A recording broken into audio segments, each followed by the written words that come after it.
Frères et sœurs, que Dieu vous bénisse puissamment au nom de Jésus-Christ. Exhortons-nous, Seigneur Jésus-Christ, viens nous exhorter par la puissance de ta parole, que je ne sois qu'une source de bénédiction, une source de grâce, que j'ouvre ma bouche, que tu la remplisses, que tu nous parles au nom de Jésus-Christ. Amen.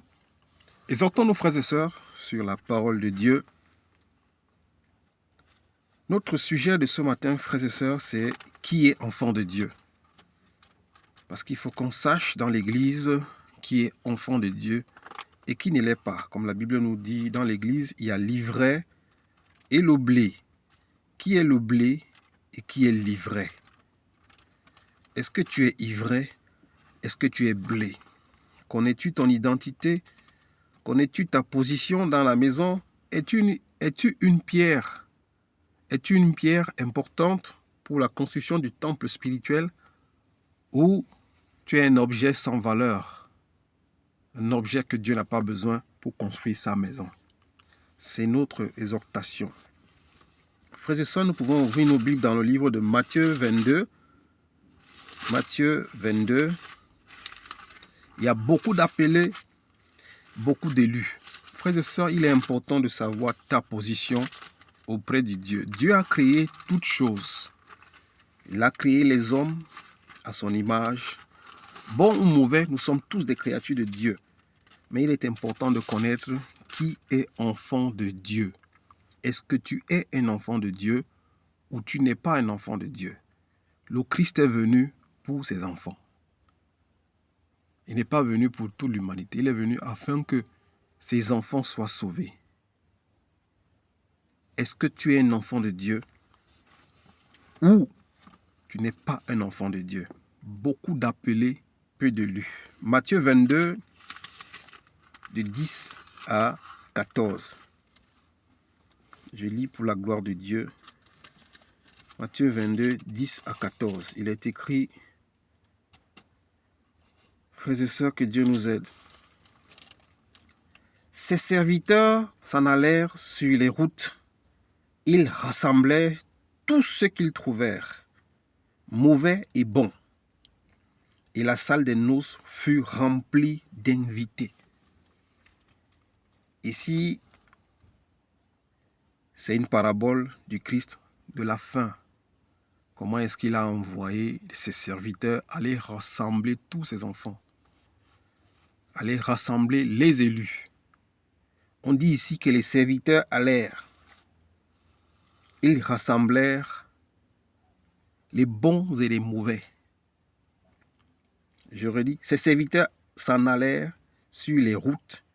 Ils rassemblèrent tout ce qu'ils trouvèrent, mauvais et bons, et la salle des noces fut remplie d'invités. Ça, c'est les noces du Christ. C'est la parabole du Christ.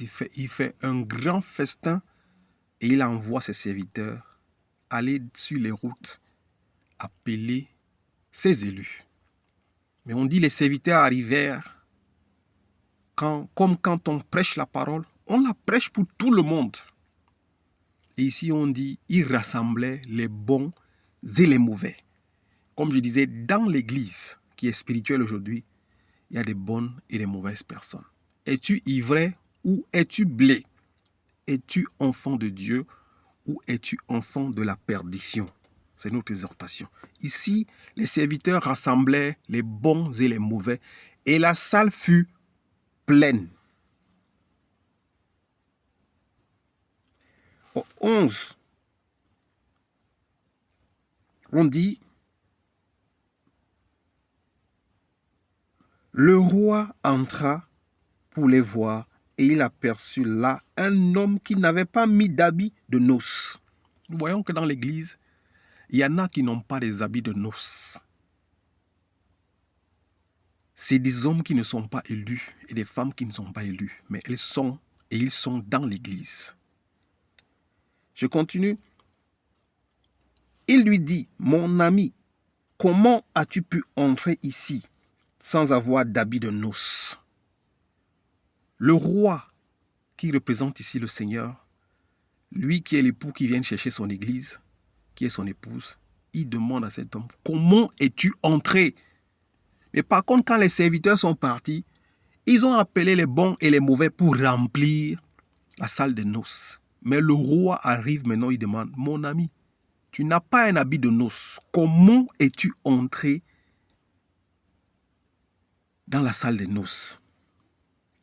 Cet homme resta bouche fermée.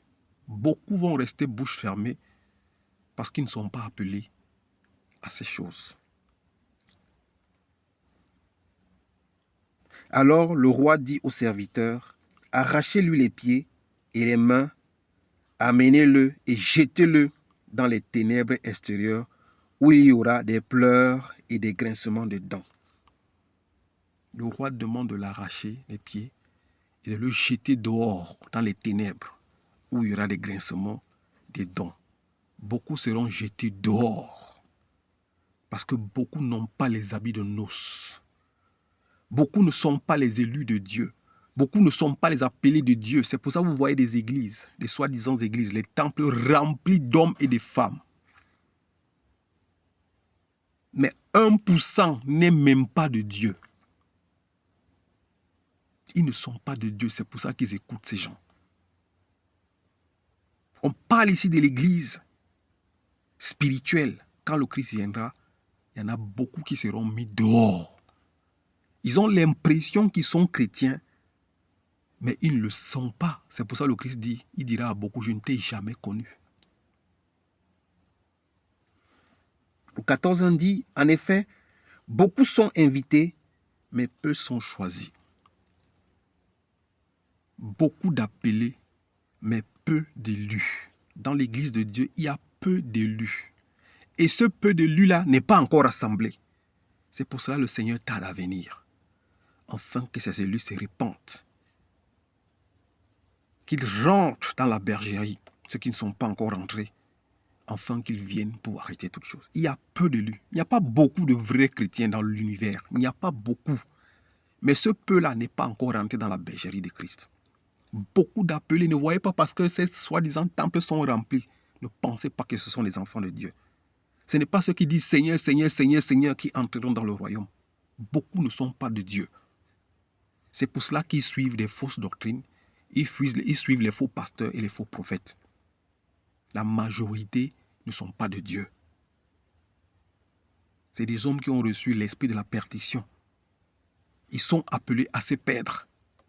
Mais c'est quelques élus. Il y a un faible pourcentage des élus qui sont dedans. C'est pour eux que nous parlons de la part du Christ, afin qu'ils sortent de ces lieux et qu'ils rejoignent l'église spirituelle, qui est l'église de Dieu. Matthieu 3, Matthieu chapitre 3, frères et sœurs, versets 7 à 8. Matthieu 3, 7 à 8. Cependant, quand il vit beaucoup de pharisiens et des sadducéens venir se faire baptiser par lui, il leur dit, race de vipères, qui vous a appris à fuir la colère à venir. Il y a beaucoup de pharisiens et des sadducéens qui ont peur de la colère à venir. Ils viennent se réfugier dans les soi-disant églises parce qu'ils pensent qu'en se faisant appeler chrétiens, leurs fautes, leurs iniquités, leurs torts, leur rébellion sera pardonnée. Mais en réalité, ils ne veulent pas se repentir. Ils se camouflent dans les soi-disant églises. Ils se cachent dans les soi-disant assemblées, mais ils ne veulent pas changer. Ils ne veulent pas se repentir. En réalité, ce ne sont pas les enfants de Dieu. C'est des hommes et des femmes qui veulent juste changer de système.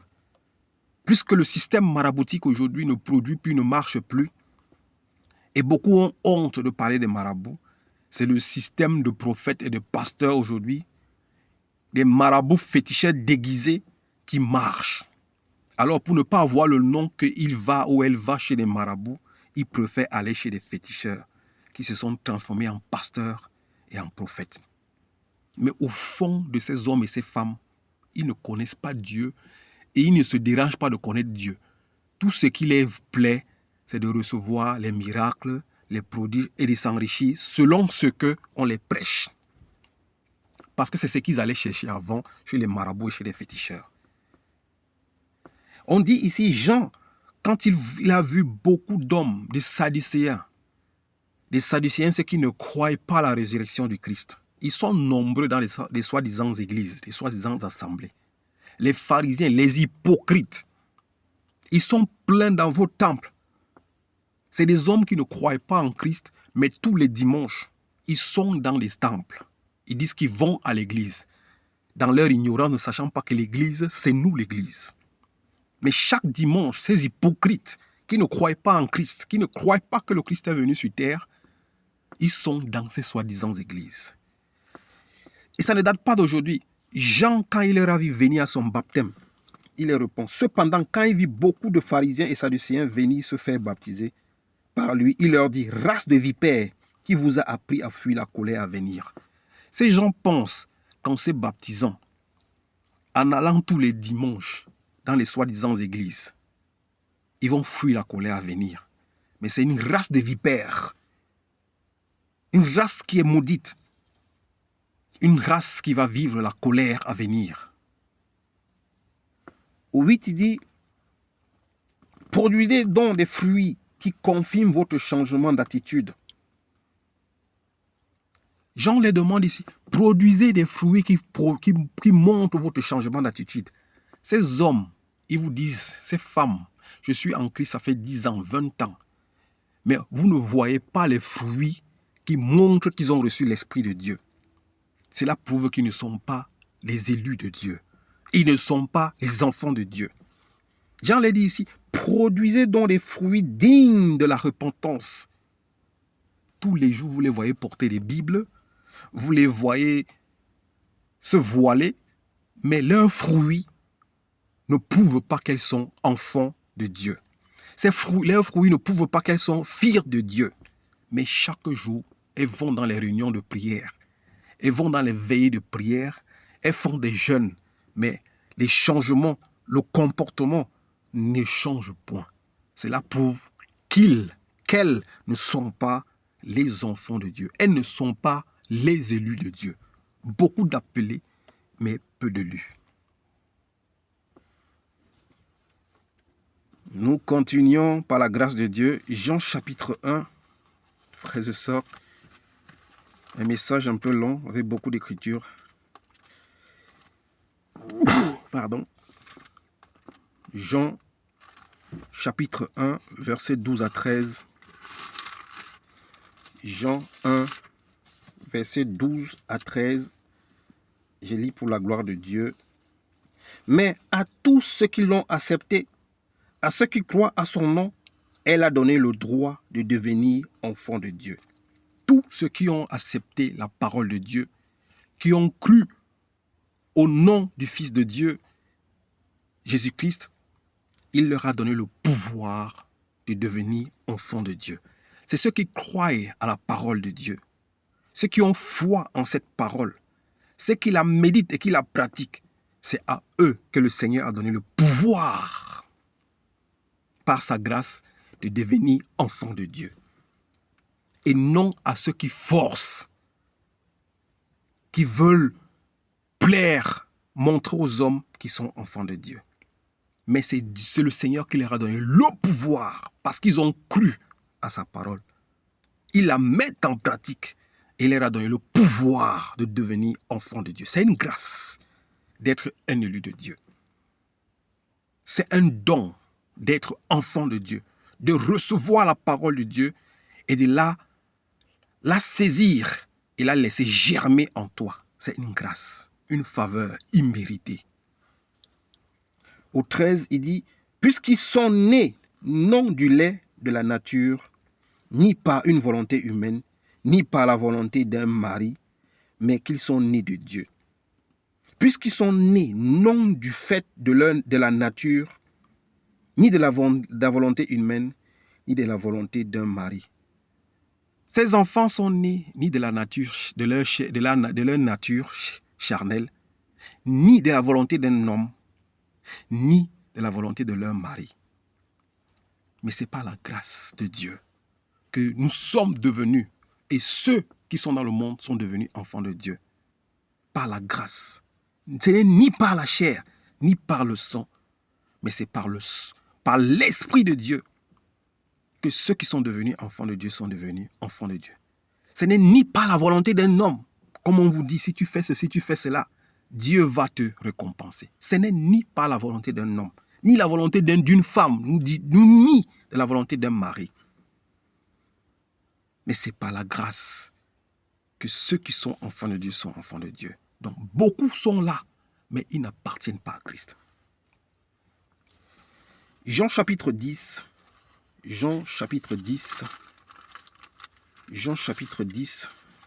versets 27 à 29, il est écrit, je lis pour la gloire de Dieu.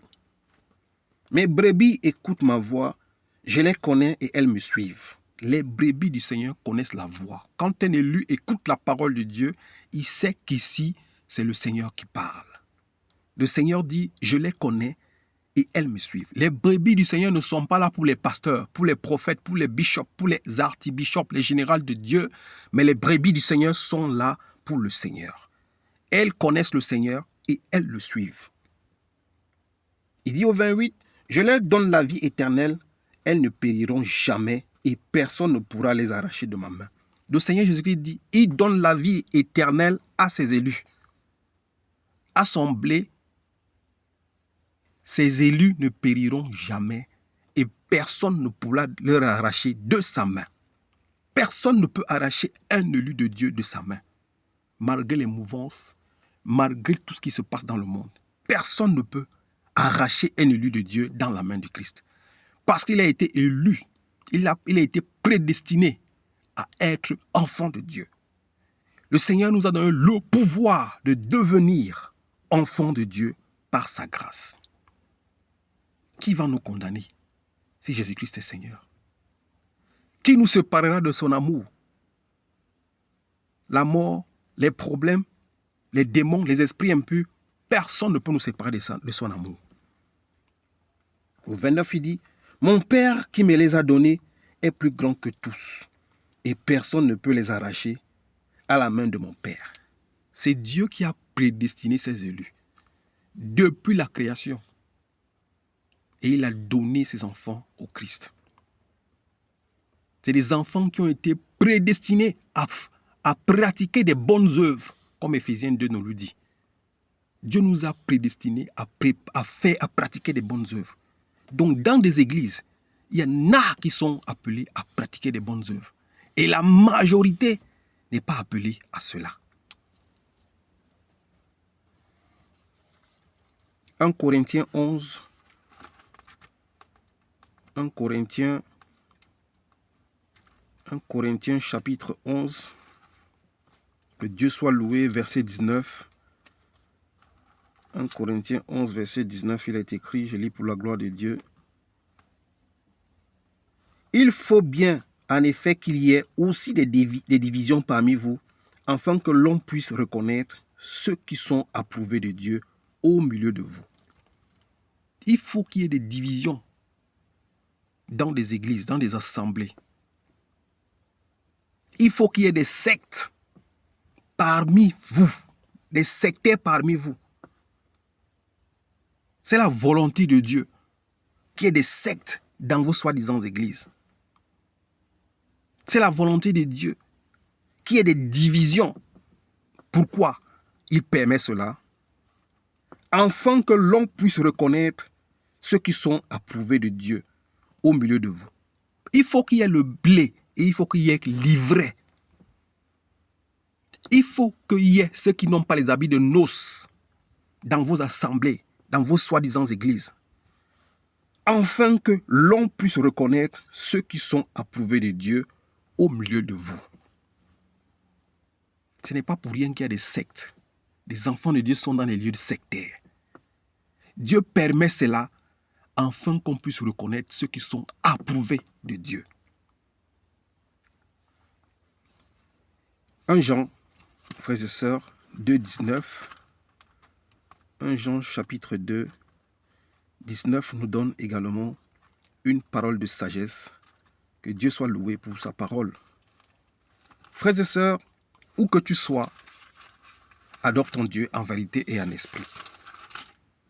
1 Jean, chapitre 2, 19. Je lis pour la gloire de Dieu. Il est écrit 1 Jean, chapitre 2, 19. Il est écrit « Ils sont sortis du milieu de nous, mais ils n'étaient pas de nôtres. Car s'ils avaient été des nôtres, ils seraient restés avec nous. Mais cela est arrivé, afin qu'il soit bien clair que tous ne sont pas des nôtres. » Quand vous voyez dans les assemblées des divisions, des séparations, des sectes, beaucoup partent, ils fuient. Laissez-les partir. C'est Dieu qui provoque tout cela, afin qu'on puisse reconnaître ceux qui sont vraiment enfants de Dieu et ceux qui ne le sont pas. Quand vous voyez dans vos assemblées des femmes et des hommes s'enfuir, partir sans raison, si vous êtes sûr que vous n'avez pas offensé vos frères et sœurs, laissez-les partir. Ne les retenez pas. Parce que la parole dit ici, ils sont sortis du milieu de nous, mais ils n'étaient pas des nôtres. Parce qu'il y a beaucoup qui ne sont pas des nôtres dans nos soi-disant églises. Beaucoup suivent la déviation aujourd'hui parce qu'ils n'étaient pas des nôtres. Beaucoup partent parce qu'ils n'étaient pas des nôtres. Ne les empêchez pas de partir. C'est la volonté de Dieu de vous séparer d'eux afin que lui puisse vous accueillir. C'est la volonté de Dieu de vous séparer afin que lui il puisse vous accueillir. Il dit ici, car s'ils avaient été des nôtres, ils seraient restés avec nous. Parce qu'un élu de Dieu ne quitte jamais l'assemblée. Il ne va pas fuir l'église de Dieu, quoi qu'il arrive. Parce qu'il est un élu et il a été appelé à pratiquer de bonnes œuvres. Il ne fuira jamais les assemblées, quoi qu'il arrive. Parce qu'il est enfant de Dieu et il est chez lui. Il est dans la maison du Père. Il forme la maison du Père. Pourquoi il va partir? Mais ceux qui partent n'étaient pas des nôtres. Et Dieu permet tout cela. C'est pour que on puisse reconnaître des vrais enfants de Dieu. N'empêchez pas ceux qui sont en train de partir. C'est la volonté de Dieu. Car ils n'étaient pas des nôtres. Matthieu 13, finissons cette exhortation. Matthieu chapitre 13, frères et sœurs, pour finir. Matthieu chapitre 13, 30 nous dit, je lis pour la gloire de Dieu pour finir. Matthieu chapitre 13, verset 30 nous dit que Dieu soit loué. Il est écrit ici, laissez l'un et l'autre pousser ensemble jusqu'à la moisson. Et au moment de la moisson, je dirai au moissonneur, arrachez d'abord la mauvaise herbe et liez-la en gerbes pour la brûler, mais amassez le blé dans mon grenier. Veux-tu, Seigneur, au serviteur, disent, Seigneur, veux-tu que nous allions arracher? Au 29, il dit, non, dit-il, de peur qu'en arrachant la mauvaise herbe, vous ne déracinez en même temps le blé. Laissez les uns et les autres pousser ensemble. Dieu permet que dans la salle de noces, les bonnes et les mauvaises rentrent. Il permet qu'ils poussent ensemble. Et à l'heure de la moisson, on va mettre de côté l'ivraie, on va la tâcher et on va brûler l'ivraie. Quand vous voyez l'ivraie sortir de vos églises, vous voyez qu'il y a des sectes dans vos églises. Ne vous larmentez pas, c'est la volonté de Dieu, afin que ceux qui sont vrais soient approuvés. Quand vous voyez des gens fuir vos assemblées, sans raison aucune, laissez-les partir. Parce qu'ils n'étaient pas des nôtres. S'ils étaient des nôtres, ils seraient restés avec nous. Que Dieu vous bénisse au nom de Jésus-Christ. Amen.